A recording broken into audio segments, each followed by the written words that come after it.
No niin, arvoisa kameraväki, tervetuloa jälleen seuraamaan republikaanisia uutisia. Minun nimeni on Tommi Finnilä ja pidän teille tämän lähetyksen.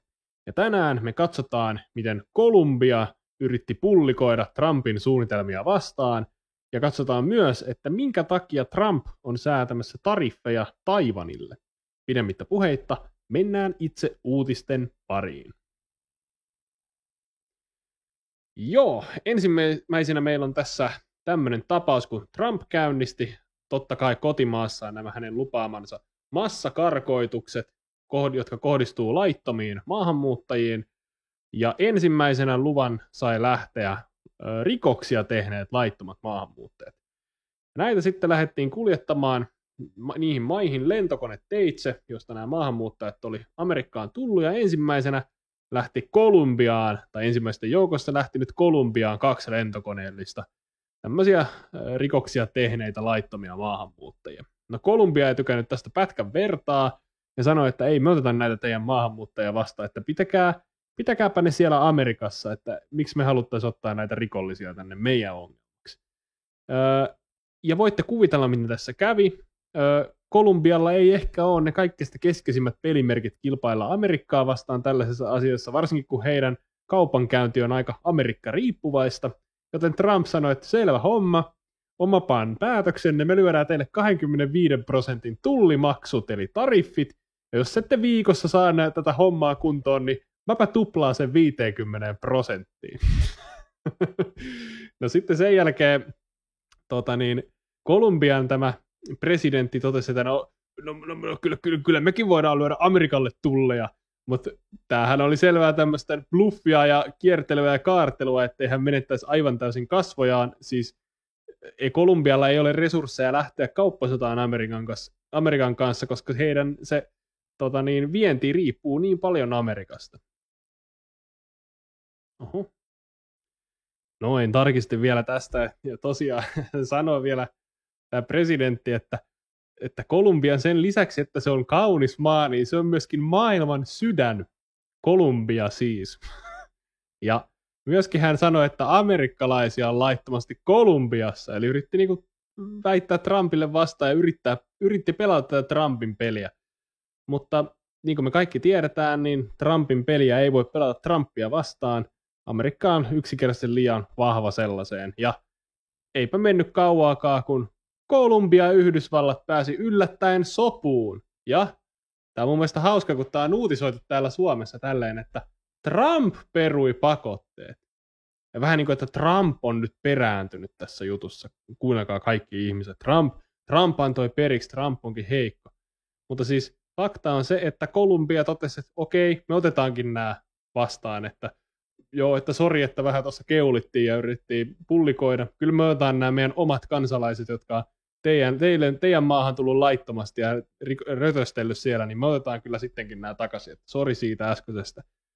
Ja sitten sen jälkeen Trump perui ne pakotteet, mitä se oli Kolumbialle uhannut. Eli itse asiassa Trump ei pakittanut, vaan Kolumbia pakitti, mutta Suomessa tämä otsikko menee, että Trump perui pakotteet. Tässä myös Iltalehden artikkelissa on nostettu vähän tätä Kolumbian presidentin puheita tähän asiaan liittyen. Ja hän muun muassa veti rasismikortin esille täällä. Eli hän sanoi, että pidät minua alempiarvoisena rotuna, mitä en ole, eikä ole yksikään kolumbialainen, Petro kirjoittaa. Ja tämähän, ilmeisesti tämä presidentti Petro on vähän tämmöinen vasemmistolaisuuteen taipuvainen kaveri, eli sikäli ei ihmeellistä, että hän yrittää viedä tämän keskustelun aiheen johonkin identiteettipolitiikkaan. Ja vielä typerämpää siltä kannalta, että Trumphan siis menestyi äärimmäisen hyvin latinoäänestäjien keskuudessa. Muistaakseni siellä oli yli 50% kannatus latinoäänestäjien keskuudessa näissä vaaleissa, missä Trump tuli valituksi. Eli tämä rasismikortti ei nyt oikein pure, ja varsinkin kun Trump siinä virkaanastoissa puheessakin painotti sitä, miten hän on kaikkien presidenttiväreistä ja taustoista riippumatta ja identiteetistä riippumatta. Ei Trump ole tehnyt konkreettisesti mitään syrjivää latinoja kohtaan tai kolumbialaisia kohtaan, tai hän käsittämättä, että tämä presidentti yrittää viedä tätä keskustelua nyt tähän näin. Ja loppuu vielä tämä presidentti, se toteaa, että vähän niin kuin, että no jos Yhdysvallat tekee tuolla tavalla, niin Kolumbia tekee kyllä aivan päinvastoin, että tästä päivästä lähtien Kolumbia on avoin koko maailmalle avosylin. Me olemme vapauden ja elämän ja ihmisyyden rakentajia. Selvä. Kertokaa myöhemmin sitten, miten toimi tämä veto. Mä voin sanoa, että Kolumbia nyt ei varsinaisesti varmaankaan ainakaan niitä huippuosaajia houkuttele sinne maahanmuuttajina. Mutta mennäänpä seuraavaan aiheeseen. Sitten tämä oli mielenkiintoinen juttu. Trump päätti nytten asettaa tariffeja myös Taiwanille. Ja tämähän on otettu pöyristelle vastaan täällä Suomessa ja lännessä. Miten nyt Taiwanille? Sehän on Amerikan liittolaismaa ja onko Trump joku Kiinamies vai mistä tässä on oikein kyse? Esimerkiksi Twitterissä tai siis X:ssä tämmöinen suomalainen Ville Peltola-niminen hermanni laittoi 3 kysymysmerkkiä. Hän aina todella lyhyesti twiittaa ja nosti tämän uutisen esille. Ja Ville Peltola on siis meidän data- ja AI-teknologia teollisuus ry:n päällikkö. Eli aika iso pamppu. Hän laittoi vaan 3 kysymysmerkkiä. Hän ei voi ymmärtää, mistä tässä oikein on kyse, että mitä se Trump nyt oikein sekoilee siellä. Näin mä tätä hänen postaustaan tulkitsen. Ja nyt täytyy ymmärtää tässä tariffiasiassa se, että tämä ei ole, siis Trump käyttää näitä tariffeja nyt moneen eri asiaan, ja se tarkoitus on kaikissa sama. Eli parannetaan Yhdysvaltojen veronmaksajien asemaa ja Yhdysvaltojen hallinnon asemaa. Kaikilla mahdollisilla saroilla. Ja tässä kohtaa näitä tariffeja ei käytetä siihen, että yritettäisiin painostaa Taiwania tekemään jotain niin kuin tämän tariffien kohteen ulkopuoliseen asiaan. Esimerkiksi niin kuin vaikka Grönlantia kohtaan niillä tariffeilta, jos laittaisi tariffeja, niin se olisi seurausta siitä, että siis jos Tanskalle laittaisi tariffeja, niin se liittyisi tähän Grönlantia-asiaan. Eli yritetään painostaa tekemään jotain muuta asiaa. Mutta nyt tässä Taiwanin kohdalla, kun laitetaan tariffeja, niin tämä on hyvin tarkka, että minkä takia. Ja se on sen takia, että suoraan halutaan, että nämä Taiwanissa valmistettavat ja sen jälkeen Amerikkaan myytävät mikropiirit ja muu tämmöinen teknologia, mitä siihen liittyy, niin tehtäisiin sen sijaan, että ne tehdään Taiwanissa, niin tehtäisiin Amerikassa. Ja sen takia Trump laittaa tariffeja nyt näille tuotteille Taiwaniin.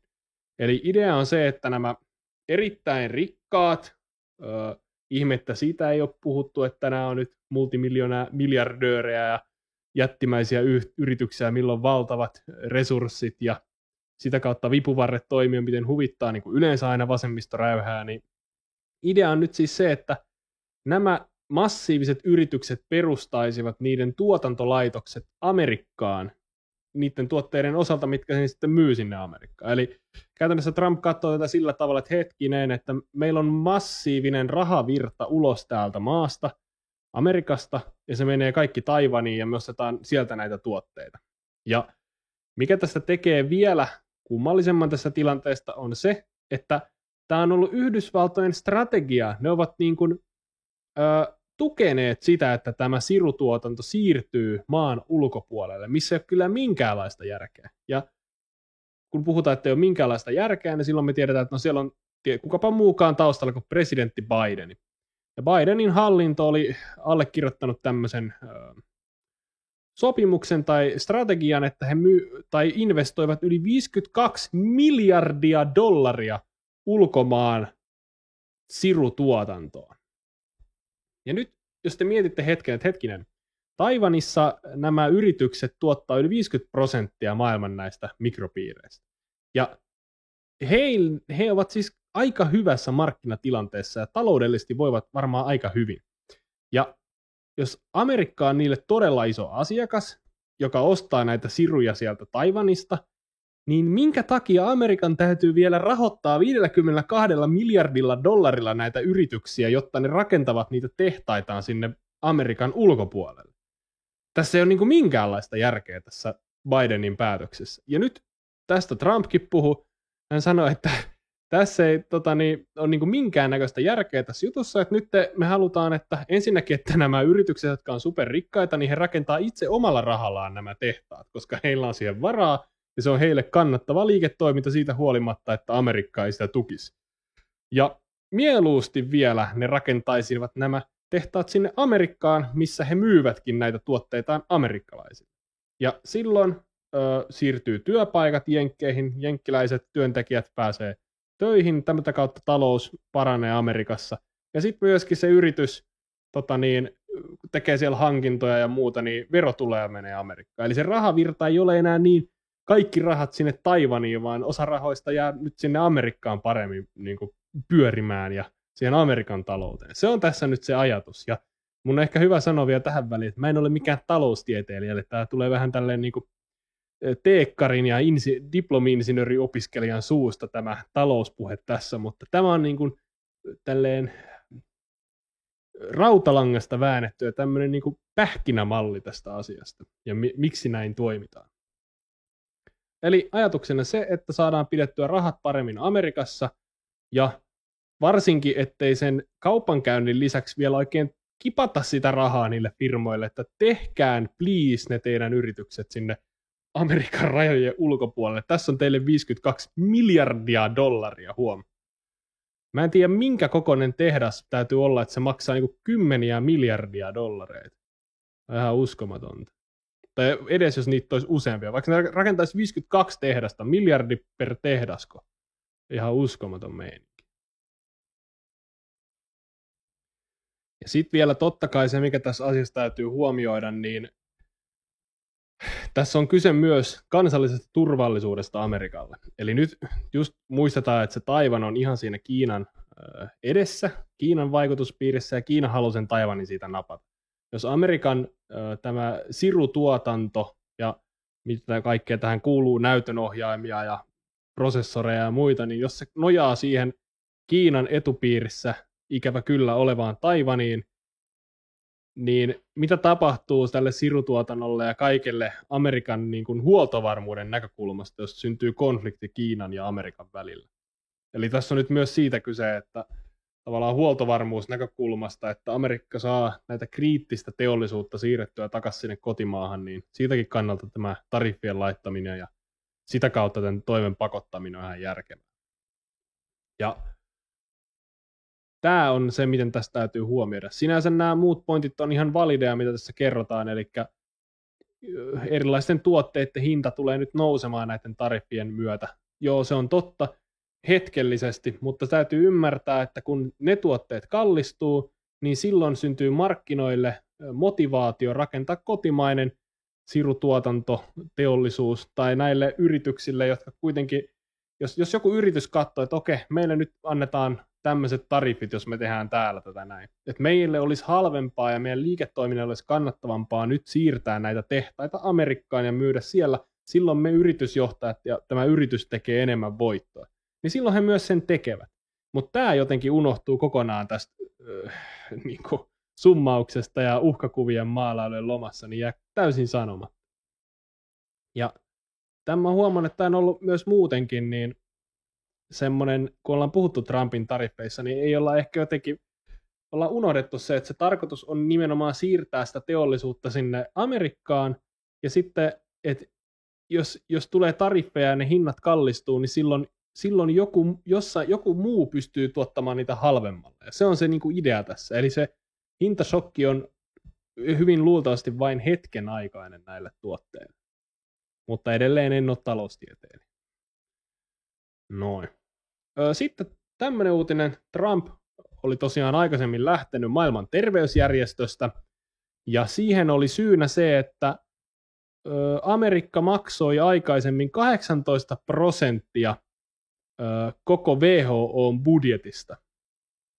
Tässä on 2 vuoden budjetti, oli 6,8 miljardia dollaria, Yhdysvaltojen osuus oli 18%. Eli yli miljardi dollaria Yhdysvallat kippasi WHO:lle.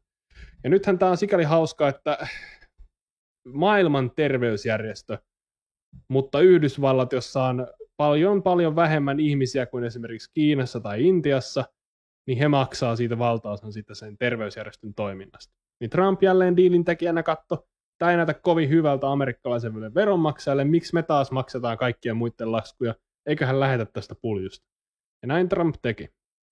Ja nyt sitten hän väläytti, että kyllä se varmaan on mahdollista liittyä sinne vielä takaisin, jos näihin asioihin tulee muutoksia, mutta tällä hetkellä me ei pystytä siellä olemaan. Ja sitten hän vielä tässä sanoo, että se järjestö pitäisi siivota ensin.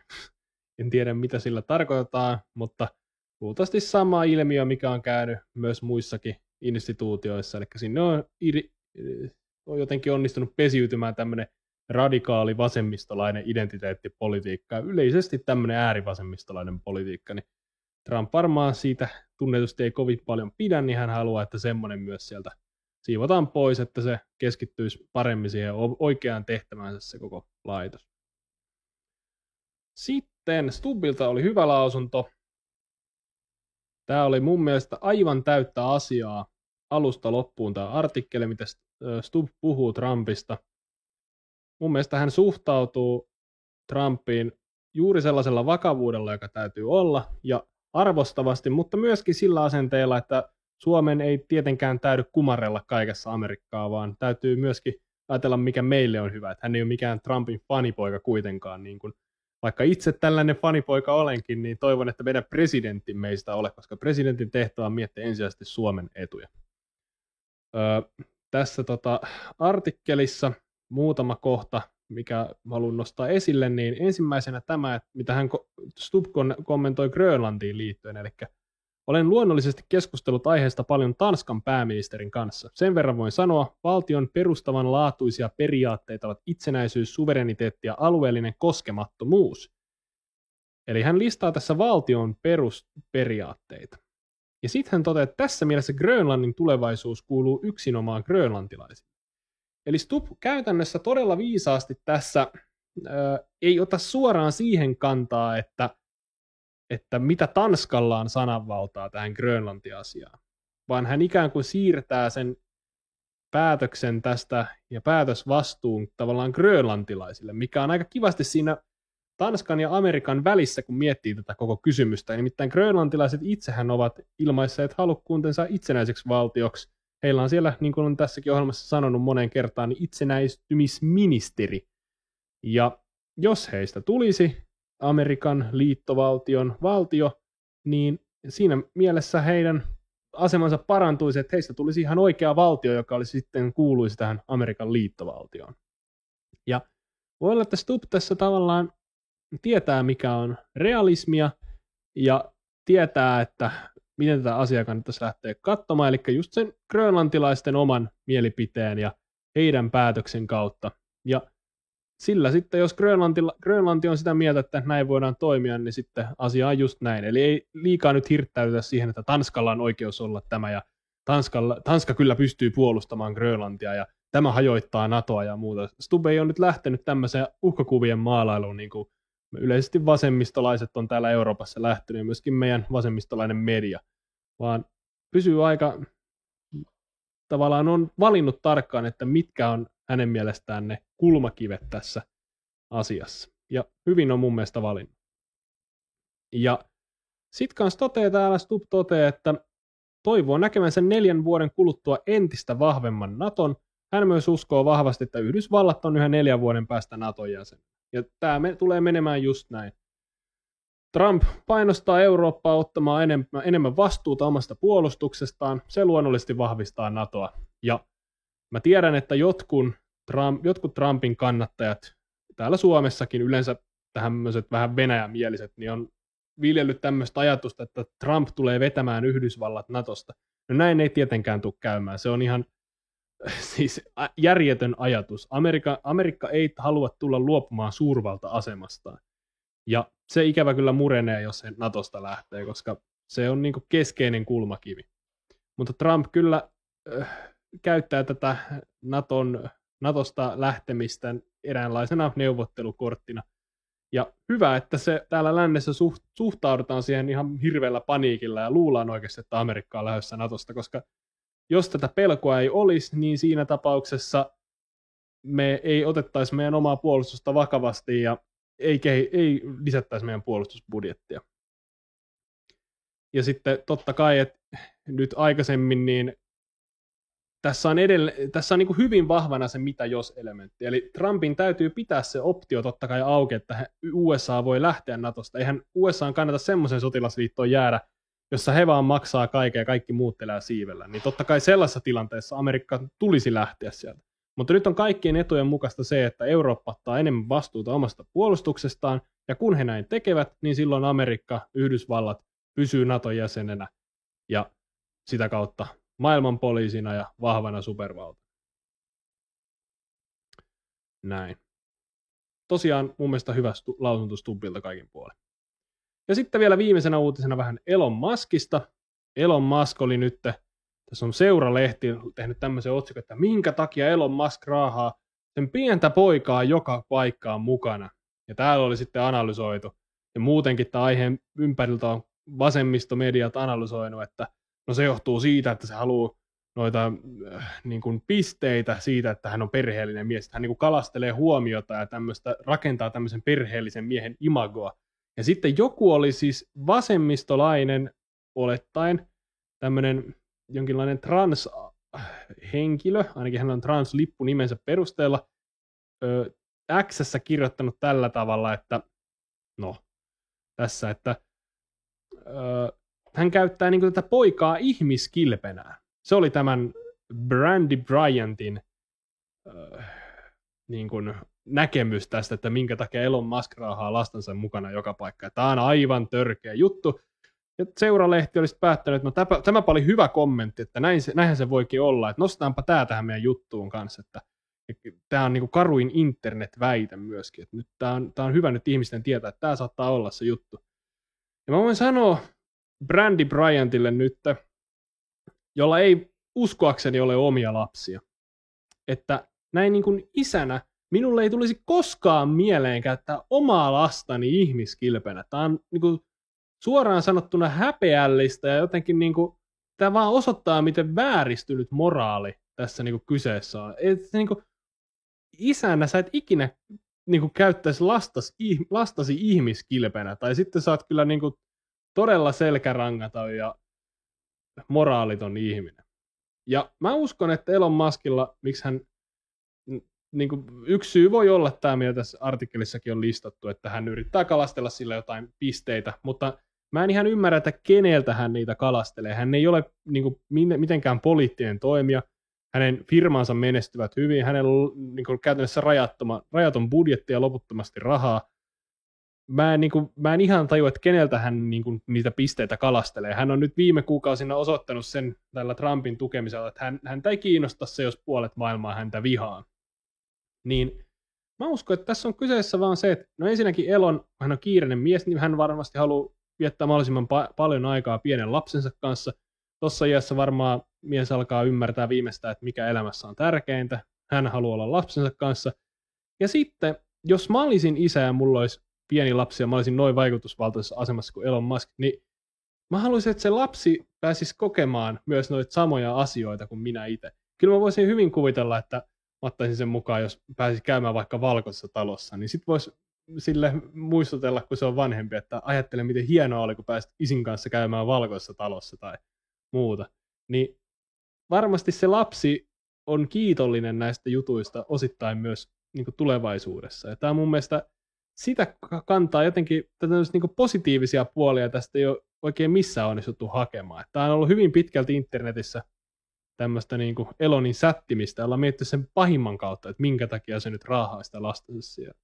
Kieltäydytään näkemästä Elonia niin kuin perheen tai lapsilleen hyvää tahtovana perheen isänä, ja se on aika omituista. Kommentoikaa alle, mitä mieltä olette tuosta asiasta. Siinä voi olla muitakin mahdollisia selityksiä kuin nämä, mitä tässä listassa. Näin. Siinä oli tämän päivän uutiset.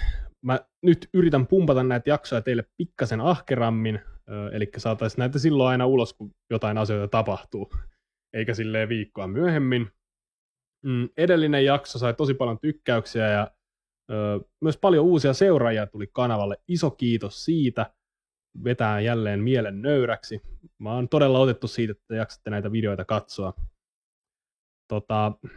Mä oon luvannut, että mä jossain kohtaa teen semmoisen tilannepäivityksen tai esittelyvideon itsestäni, koska tänne kanavalle on tullut niin paljon uusia seuraajia, niin se on tulossa jossain kohtaa tässä, mutta tärkeimpänä näen kuitenkin, että mä teen teille näitä uutisia, minkä takia te olette tänne kanavalle tullut, eli puhun Trumpista ja republikaaneista ja Amerikasta ylipäätään.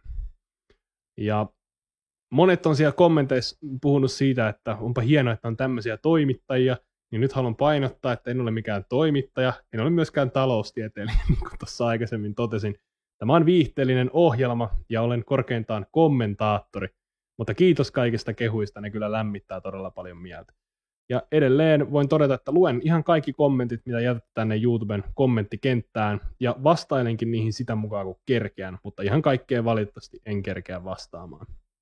Mulla oli aikaisemmin semmoinen tapa, että mä nostan niiden kommentteja tähän lähetykseen, mutta nykyisin niitä on niin paljon, että siihenkään luonnollisesti ei enää ikävä kyllä ole aikaa, mutta jos on hieno kommentti, niin silloin yritän aina vastata siihen. Ja vielä viimeisenä asiana olen avannut sähköpostitilin tälle ohjelmalle.